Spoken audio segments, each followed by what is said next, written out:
Hello folks, and welcome back to Wheels of Mercury for the third annual Golden Wheel Award. Now, this is an award show that I have done every year since 2022 that I decided to put on at the end of each year since then to look back at the year previous. And this year I will talk about the worst, the best, and a new category this year is the MIDDEST album of the year, meaning middle of the road for those who don't speak internet slang. Before I get into the categories, I'm going to have to list off a grab bag of honorable mentions. The reason I have these honorable mentions is that so much good stuff released in metal this year that it was crazy to keep up. We're starting off with grab bag of honorable mentions with Árstídir lífsins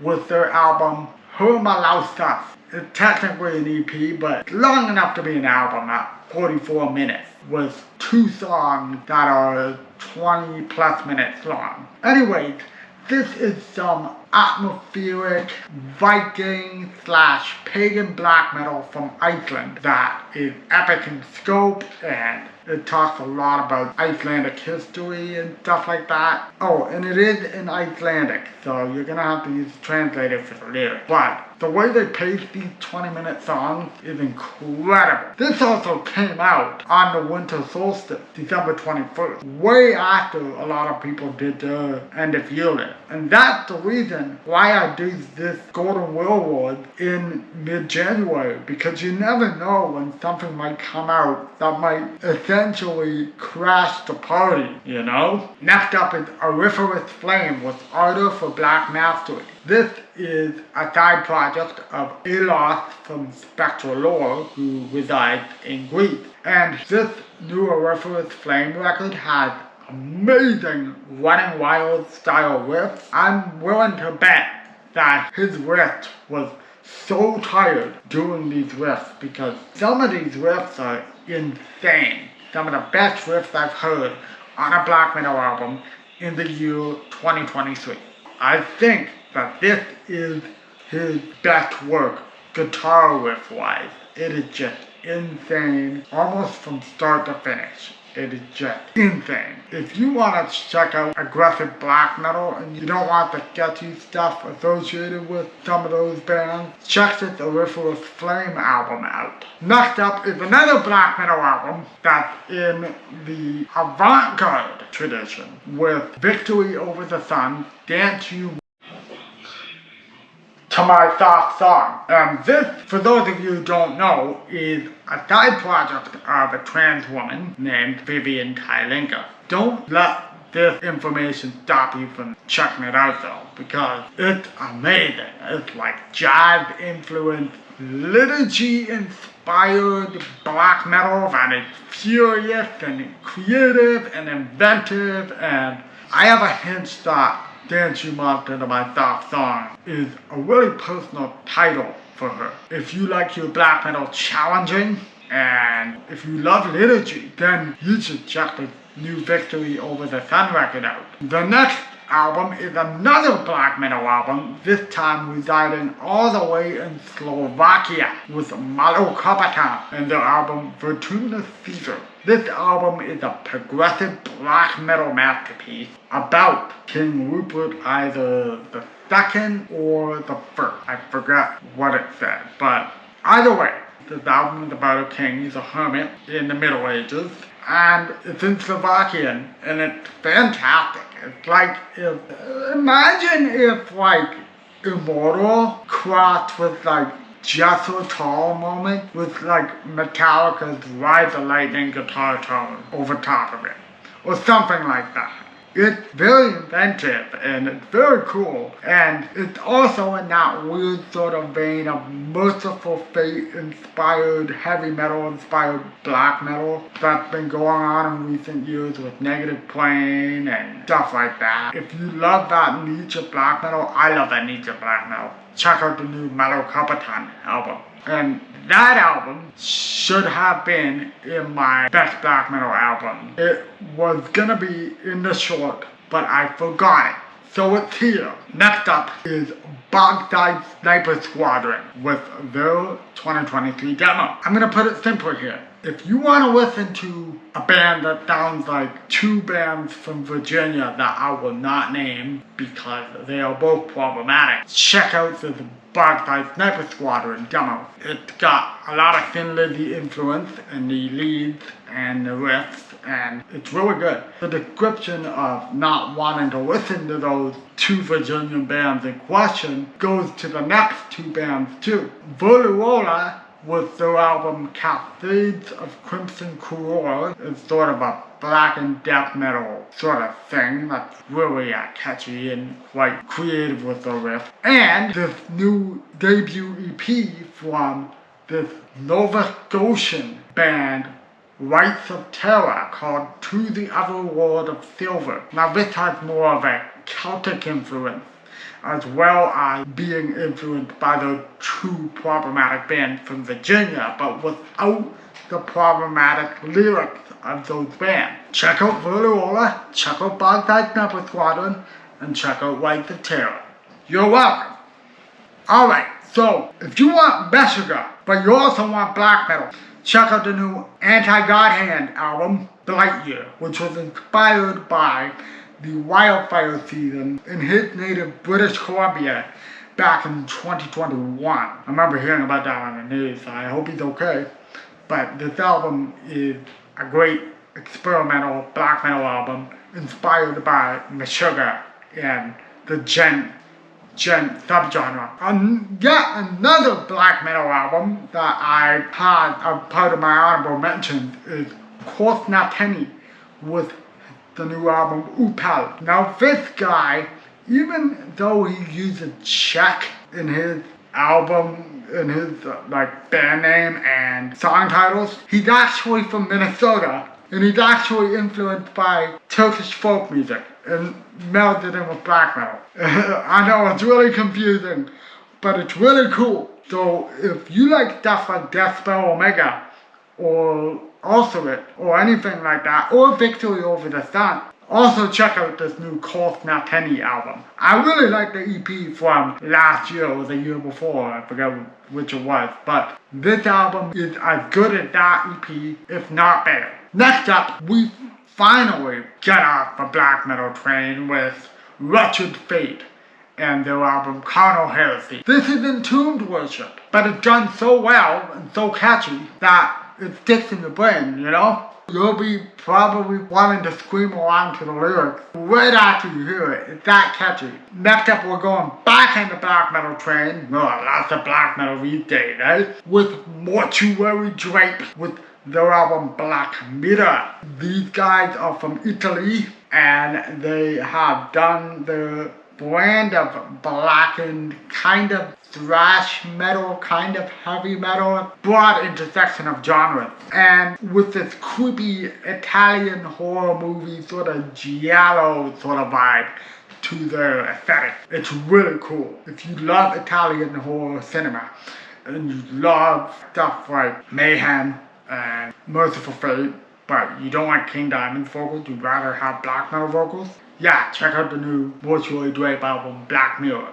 Yet another black metal band that ended up on this list is Varathron with their album, The Crimson Temple. This is a blackened heavy metal album that is just so fun to listen to, and I love the vocalist sort of Tom G. Warrior inspired shout like this, he's proclaiming the words, like he's telling a grand, dark tale. And I also love the Hieronymus Botch inspired painting. Look at that thing! I love Hieronymus Botch. I think he was a great painter. If you like all of that, check out the new Varathron album. If you like stuff like God and Christ and Necromantia, and even the guy from Necromantia's new band, The Maggot, even that, if you like that, yeah, you'll love Varathron. Next up is yet another black metal album in the vein of that whole Mortuary Drape / Negative Plane / kind of niche with Kvelgeyst from Switzerland with their album Blut, Milch und Thränen, and they have like this sound, you know, like they have like this folky sound, and the guy sounds like Lemmy at some point. It's unreal. I almost want to go, Lemmy? Did you try that up out of the dead in Switzerland and said, I'm going to join the band? Anyway, the riffs are awesome, the album feels awesome. Check it out. Next up is the new album from Milch entitled Spine. Now, this project, for those of you who don't know, was founded by pop singer Blut. She's out of Denmark, and she was also a big fan of black metal, but she wanted to take the framework of black metal and just sort of do something different with it. This is not fully a black metal album. It's as much of a black metal album as Take Me Back to Eden from Sleep Token is a gent/alternative metal album, which is to say, not really at all. But that doesn't mean that this album is not good. It's really good. I really like a tight 37-minute runtime, and I love the whole genre hopping and stuff, from black metal parts to ethereal wave parts to goth parts to even neo-folk at times too. It's a great album, and The Burning Sky has one of the catchiest choruses I've heard this year. It's a beautiful chorus, but unfortunately that song is a little short. It could have gone on a little longer, but you know, I mean, what to do, right? I'm not the artist. If you are open-minded about, you know, black metal being like a framework instead of the main thing, and check out Milch Spine. Next up, we're going with some heavy metal with Centuries, The Conquest of Time. This is some Heavy Load inspired heavy metal. For those of you who don't know, Heavy Load was Sweden's very first heavy metal band. These guys are from Sweden too, and they sound a lot like Heavy Load. And they also like to go fast. And I heard Fenris from Darkthrone is a huge fan of those guys. So if he's a huge fan of those guys, I'm a huge fan of those guys too. So yeah, if you like your widely produced heavy metal in a world where everything seems to be so processed and just overproduced to death, and you want something that sort of sounds like the 80s, right? Check this Century album out. Next up, we're going with Might and Power by Megaton Thug. If you like Silly Fungal, you would do really well to check out Megaton Thug, because this is a very catchy album. I was actually listening to it today as of this recording, and it's very, very catchy. Yeah, if you like Silly Fungal and you like catchy choruses, feel free to check out this Megaton Sword album. Next up is another album that uses the framework of black metal to create something totally original. Hex Vessel with their album Polar Veil. Now this is a case of an outsider kind of fascinated with black metal, bringing black metal into his work and sort of making his own spin on it. Like is the Big Evil B-Man, you know him, if you're a black metal fan, you know who I'm talking about. If the Big Evil B-Man, if he collaborated with like an epic doom metal band like ISOL. So this is like sort of epic doom / black metal / folk kind of. It's pretty unique, and it got a good atmosphere. Yeah, if you're stuck in the snow and you got nowhere to go, and you know you want an album to sort of reflect the landscape in front of you, check the Hex Vessel album out. Next up is an album that has been rather mixed in reception, and I don't understand why. Vertumnus with their new album, The Surface. Now, I don't get the mixed reception for this album. Vertumnus has always been, at its core, a pop-punk band. They've always had poppy elements in their sound. It's nothing new. They've just been dialed up a little with this new album.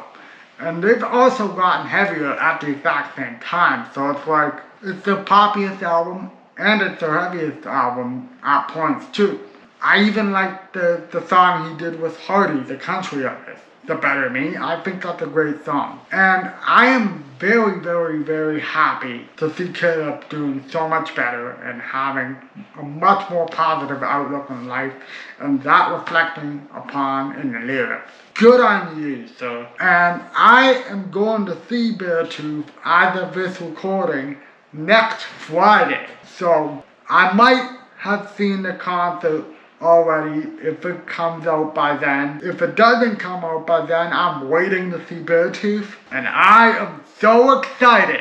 So if you're willing to have an open mind, give the Beartooth album a shot. It'll probably surprise you. The next up, we're going with some pretty depressive black metal with None and their album Inevitable. None is my favorite depressive black metal band. You know why? One reason why, just look at the album cover here. See how there's no triggering imagery? They're just trees? That's why I love them so much.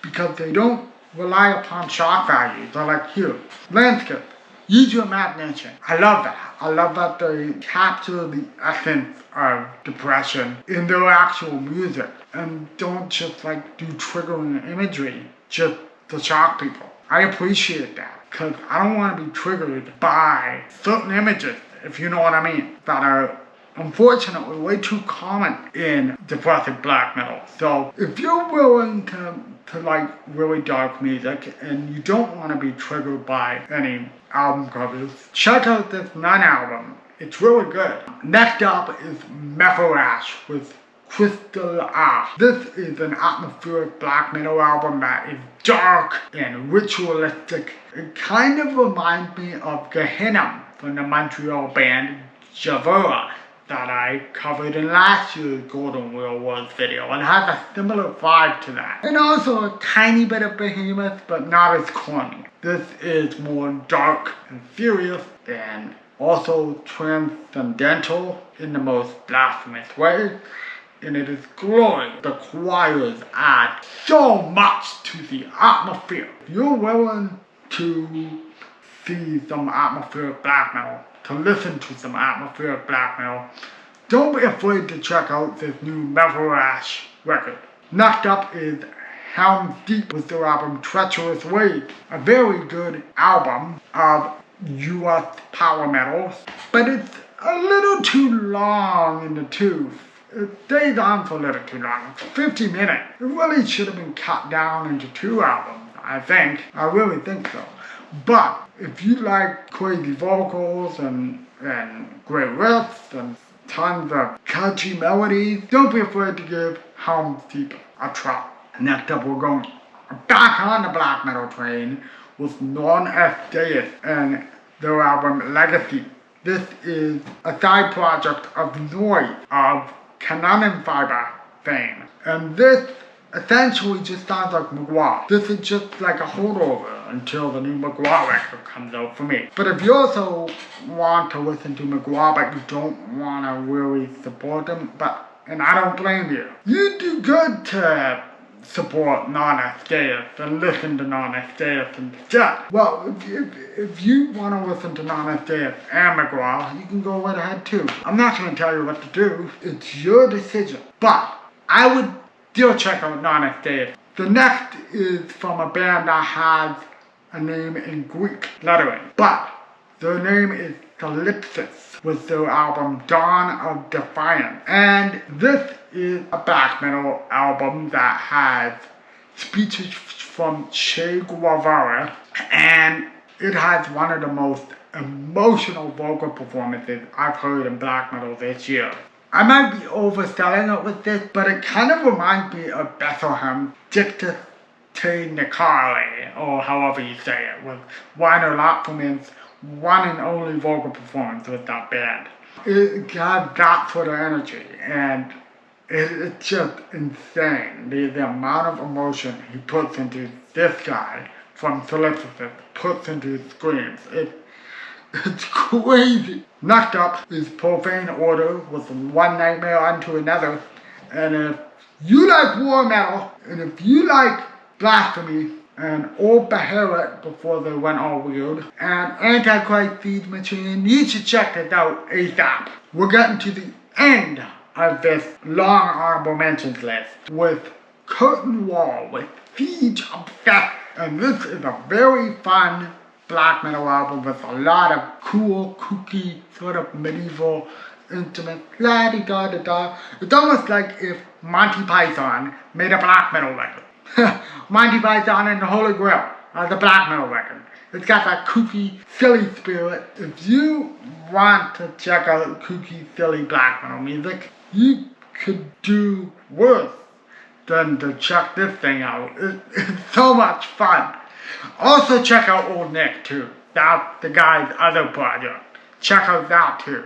And so the last of this long honorable mentions list is the Russian band Parfum with their album Alternance. They have a weird thing for French titles for being a Russian band. It's kind of weird. But anyway, this is melodic black metal that is played with an intensity similar to bands like the Dillinger Gate Plan and other mathcore bands. Seriously, like the drumming is just so unhinged and the guitar riffs are just so freaking unhinged as well. It's just insane. You have to hear it to believe it. Alright, oh my god. My throat is kind of raw from talking about all these honorable mentions. We gotta get the first category out of the way because I'm talking about the worst album of the year. In my short for the worst album of the year, I talked about Dawkins Heaven Come Down and how, just like my throat right now, Don Dawkins' throat is shot as well. But there's one album that was worse than Dawkins' new record, and that is by Stained, Confessions of the Fallen. Oh my god, this thing is terrible. This thing is so terrible. Aaron Lewis, crappy Uncle Aaron, he sounds like his nose is plugged when he's singing.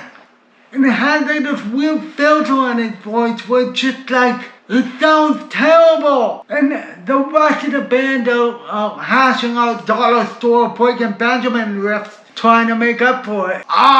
It's just so bad. The lone positive is that they probably said to Aaron, look, we don't want you to say any political bullshit on this album, okay? Aaron, we're not going to write about politics on the album, okay? Remember? I can't imagine what the band had to put up with Crabby Uncle Aaron as the lead vocalist. Man, I'd like to be a fly on the wall for those writing sessions because I'm morbidly curious as to what transpired in the making of this album. So yeah, this album is bad. It is so bad that I'm moving on to the MIDDEST album of the year, inspired by the hottest word on the block, mid, short for middle of the road. An album that just elicits a response like, it's okay. In my short for MIDDEST album of the year, which was my most watched short of all the nominees, thank you so much for everybody who watched it, I talked about how The Unknown from Evil had horrible track listing. I talked about how War Against All was just yawn-induced bullshit, but no album was so aggressively mid than 72 Seasons by Metallica. Look, Metallica is my second favorite band of all time. They have done so much in their career. Kill 'Em All, Ride the Lightning, Master of Puppets, Black Album, and Justice for All. Heck, I even love Saint Anger. This new Metallica album, 72 Seasons, I only like 2 songs off of it. Chasing Light, which has the best vocal performance of James Hetfield on that album, and Lux Eterna, which is really catchy. Everything other than that, it's just, they're just going on autopilot here. Lars is being Lars, and all the other members are just playing it in for another check, you know? Like, they don't have to make another album. They are so set for life for millionaires. They don't have to make another album. One last comparison I want to make is up here where I live in Canada, there is this grocery store chain called No Frills, and they have a product on here in No Frills called No Name. The No Name brand is yellow with black letters, just like this Metallica record. This is No Name brand metal.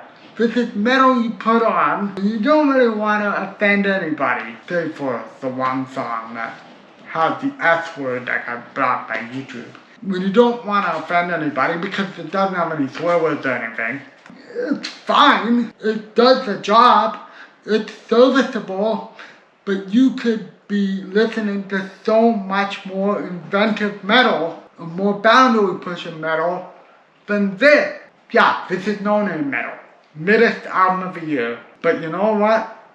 I still love you, Metallica. You're still one of my all-time favorite bands. That will never ever go away. So, thank you for all the music, but this album, meh. Next up, the last negative category of these Golden Wheel Awards is the most disappointing album of the year. I talked about how Grey Pilgrim's vocalist had a sharp voice. I talked about how Soul and Varmount wasn't all it cracked up to be. And I talked about how Take Me Back to Eden actually went from my album of the year in May all the way down to my most disappointing album of the year, a nominee for the most disappointing album of the year anyway, because they don't fully have the ability to structure the 7+ minute songs. But there is an album that is more disappointing than all of these 3 albums, and that is Greta Van Fleet with their new album Starcatcher.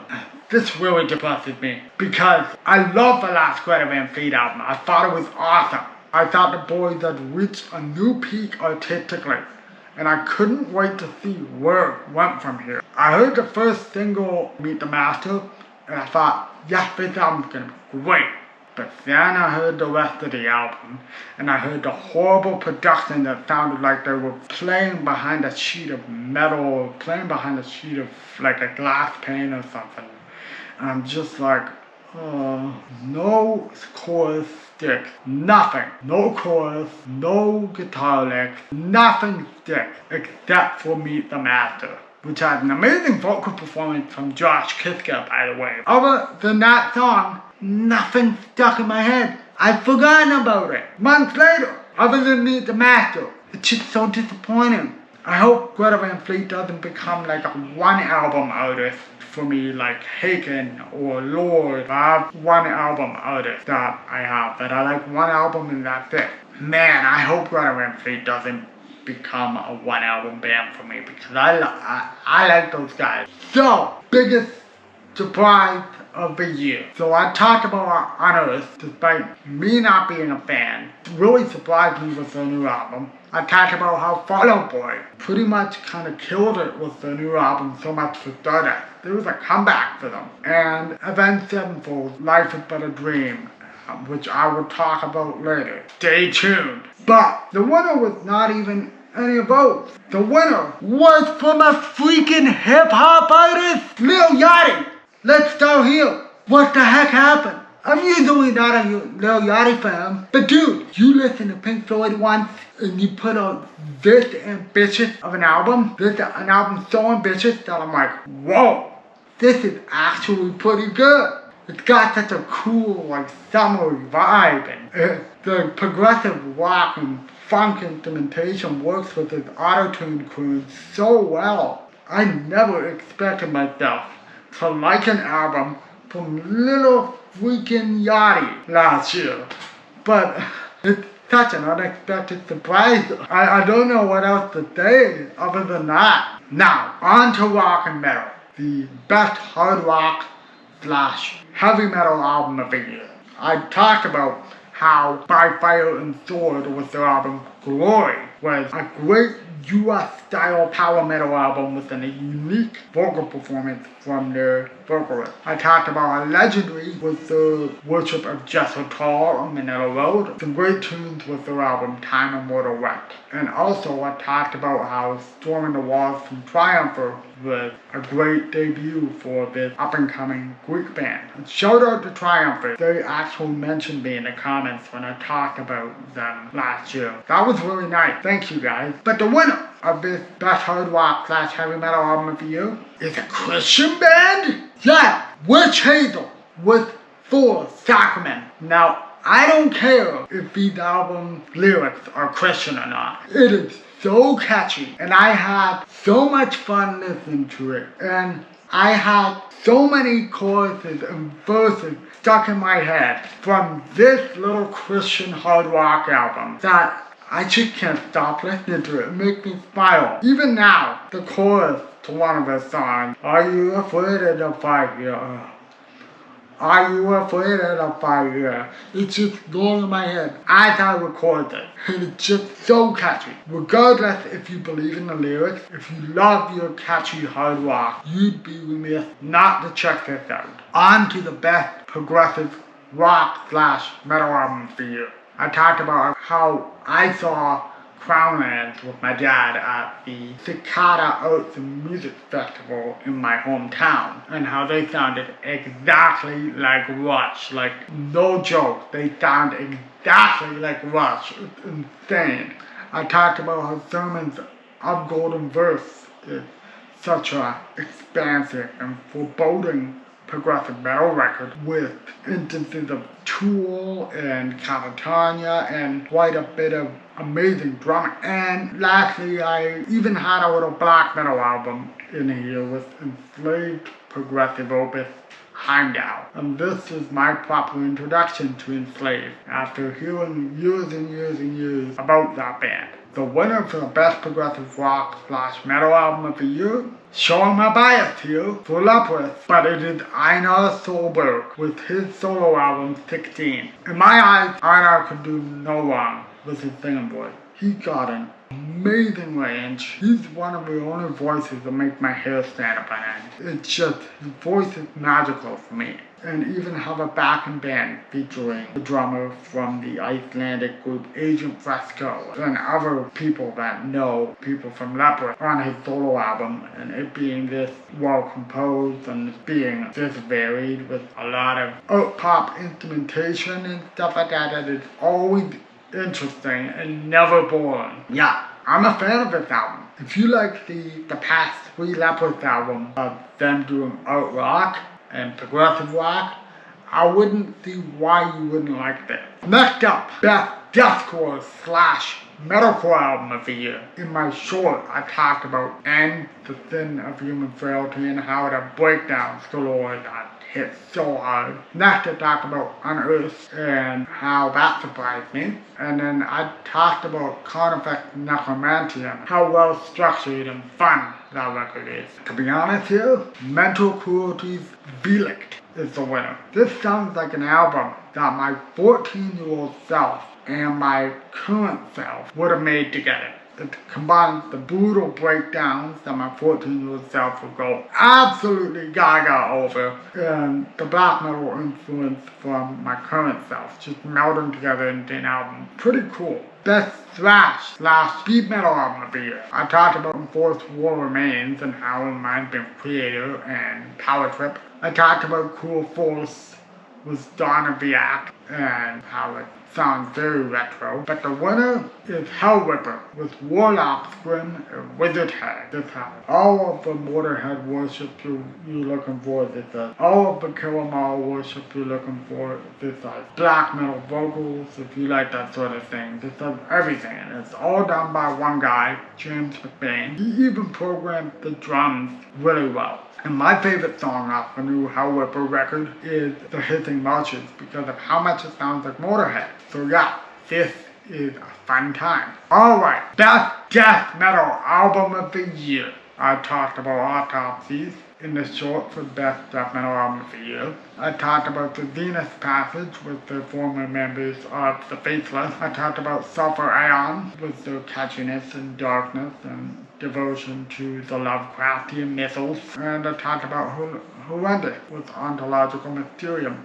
And the winner for the Best Death Metal Album of the Year, it could have been Horrendous. One problem, the last track. The last track does not fit lyrically with all the other tracks. So the winner has to be Cattle Decapitation with their album Parasite. This is an album that, no doubt of a lie, the concept is so well executed. Not as good as Death Atlas in my opinion, but it is a worthy successor. And Travis Ryan can do those screams live. I've seen it. It's insane. Good job, Cattle Decapitation, following up Death Atlas with Parasite. And the one I've personally been waiting for, the Best Black Metal Album of the Year. Yes! This could have been anybody, really. Aura's album was amazing. Trespassers' album was amazing too. Fantastic's album was amazing too, and I had the luxury of seeing them live. Heimskar's new album was amazing, and also the new album from Mortuary Nominees was also really good too. But the winner, again, I'm showing my bias here, is Panopticon with The Rime of Memory. Austin made another great album, and it got the chaotic stuff of his work pre-Kentucky. But the last two tracks really dial up the beauty, especially the last track, the blue against the white. The bulk of the record is like you're going through a storm of some sort. And then the last two tracks, you're out in the open and it's beautiful and the sun is shining against the snow. And you're loving life. That's how I picture the album in my mind anyway. Now, for the best short release of the year, I talked about Amethyst and how they sound like they are going out of a time capsule from 1982 in Rock Night. I talked about Wacelord, the Ballad of John Joel Glanton, Wild West inspired black metal. That is better than Wayfarer's American Gothic, and I will stand by that opinion. Danger Eagles with Metaphysical Fast, which is a Malokarpatan side project. But the winner is Blood Incantation with the two-parter Luminescent Bridge. The first track is a death metal track that is very well composed, and the second track is an ambient track, which also uses guitar and drums in it. And it's very much a tale of brutality in the first track, and then the second track is Reflection in Space. If you like both the death metal side and the ambient side of Blood Incantation, like I do, don't be afraid to check out this new Luminescent Bridge EP.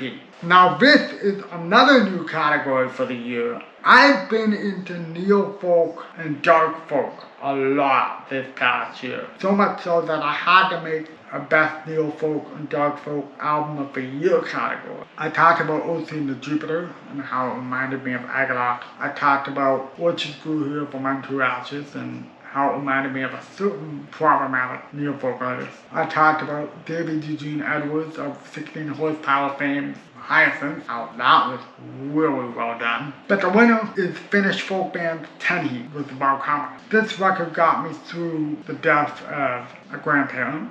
It has a lot of atmosphere. It's in Finnish, and if you like autumnal atmosphere / wintry atmosphere, don't be afraid to check out Tenhi's Valkama. It's also their first album in like 12 or 13 years. This is my introduction to this band. I'm so happy to have found Tenhi in the year of 2023. We're getting to the end here, and my throat is just so sore right now. But the best non-metal album of the year. I talked about Squid and Hermalausaz, how it sort of reminded me of a Modest Mouse gone avant-garde. I talked about Tenhi's Valkama previously.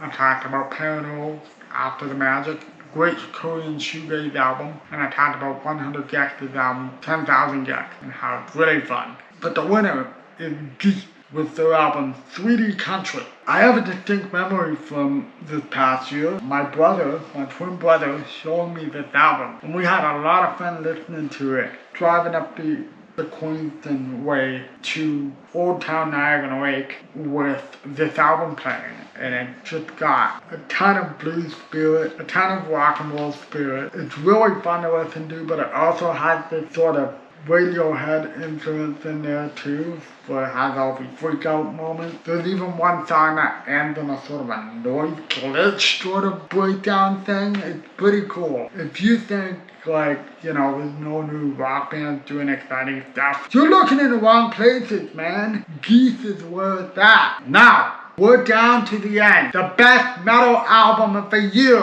Aura was mentioned, Shadow Decapitation was mentioned, Hellripper was mentioned, Horrendous was mentioned, Panopticon was mentioned, even King Gizzard and the Lizard Wizard with the Pectodogonic Apocalypse album was mentioned, and that album was really, really fun to listen to.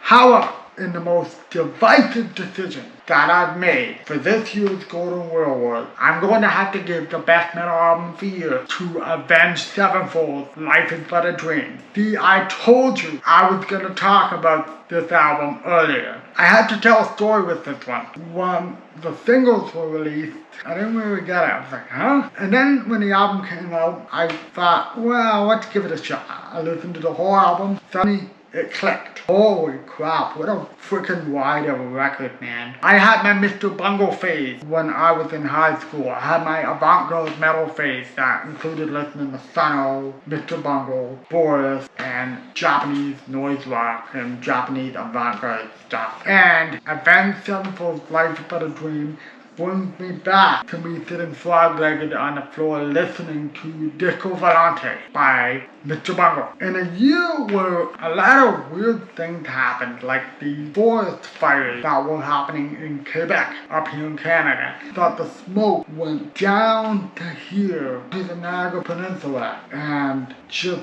created this weird sort of happening for the year, and this chaotic sort of summer with all these like entertainment industry striking in the States and all the chaoticness, all the ups and downs, and for me, and all the ups and downs and twists and turns that you take. This album reminds me of that. This album will remind me of the year 2023 because of how strange and twisty and bendy and turny it all was. The year 2023 was like that. And this album reflects the year in a nutshell for me. It might be Crash Thompson's and Anthony Fantano's worst album of the year, and I understand why they would think that. But for me, this is my favorite and best metal album of the year because of the way it sort of contextualized how weird the year 2023 was. I have to give it up for Avenged Sevenfold. And also, I got into Avenged Sevenfold finally because of her album. I've been listening to more of her back catalog. So, thank you Avenged Sevenfold for making a great record and for finally getting me into your stuff. That'll be it for the Golden Wheel Award. There will be a YouTube music playlist of all the albums I listened to in 2023 down below. There will also be all the shorts of the nominees that I posted over the past weeks or so down below too, if you want to check out what I had to say about all the nominees. That's it for now. Rock on, guys, and I will see you in the next video.